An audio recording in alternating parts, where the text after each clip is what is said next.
Nintendo and Square have had a tumultuous history. Everything was hunky-dory until that Hiroshi Yamauchi started running his mouth, insisting on a hyper-conservative approach to Nintendo's Ultra 64. Square was more than a little put off by this. For their upcoming masterwork, Final Fantasy VII, they were going to need a lot of space, and to put a game of that size onto a cartridge would have cost a mint. Gamers weren't ready to pay $200 for an RPG. Not until .hack at least. So the development of Final Fantasy VII was moved onto Sony's new competing platform. The two sides sat in their separate corners for 7 years, avoiding all contact until the advent of the Game Boy Advance. Here was a chance for Square to return to their heyday, crafting quality RPGs on a revival of Super Nintendo-style architecture. The stage was set and the players took their places, then walked in place awaiting their turns. Final Fantasy Tactics was back, and it was back on a Nintendo platform.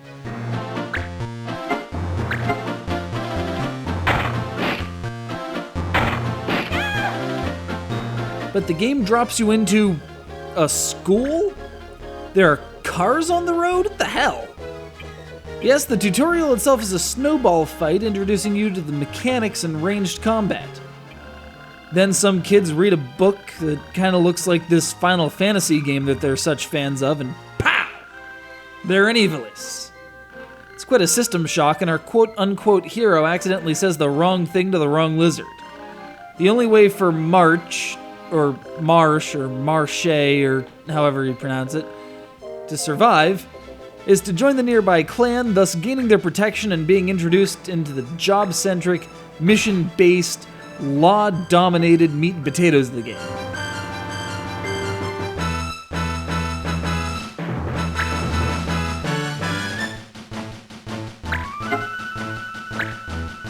But this isn't your usual Final Fantasy Tactics game. If you could even say there was one to begin with, this was the second one they made after all.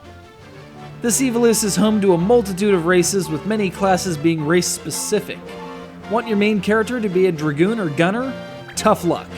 Always dreamed of having a bunny girl blue mage? No dice. May be frustrating, but diversity is enforced with an iron fist and potential jail time.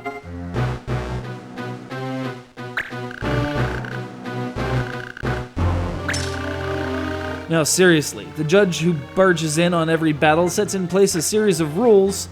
Break the law and you're handed a yellow card, or a red card for repeated infractions. I've got it, this is where all the cards from Nintendo World Cup must have gone. They ended up in an RPG! Sometimes the law can make fights nigh unto impossible, especially if you're going into the game with a single-minded focus. You need options, you need variety. Fortunately, with 34 jobs, each with their own spate of abilities, you're never for want of alternatives. And if that doesn't work, you can find anti-law cards to delete this legislation right from the get-go. Even though the sprites themselves are pretty small, there's a lot of detail packed into each one. It doesn't hurt that the game follows, generally speaking, the classic Final Fantasy stylizations, so you need only look for the yellow hat to find your black mages. The music's quite advanced, literally, for what you'd expect to hear from something as tiny as the GBA. And in a rather unique and thoughtful touch, the colors can be optimized for display on either LCD or standard television screens. Yes, it's an adventure that expects you to play it on a Game Boy player. And you'll have plenty of time to do so. There's 300 missions in total, not to mention the occasional counter with roving bands of miscreants, plus multiplayer support for trading mission-related items or just joining a friend for some good old tactical beatings. As with most TRPGs, there's plenty to do in each game. More so than anything else, though, this game was an apology, a reconciliation between Square and the Big N. See what happens when you give peace a chance?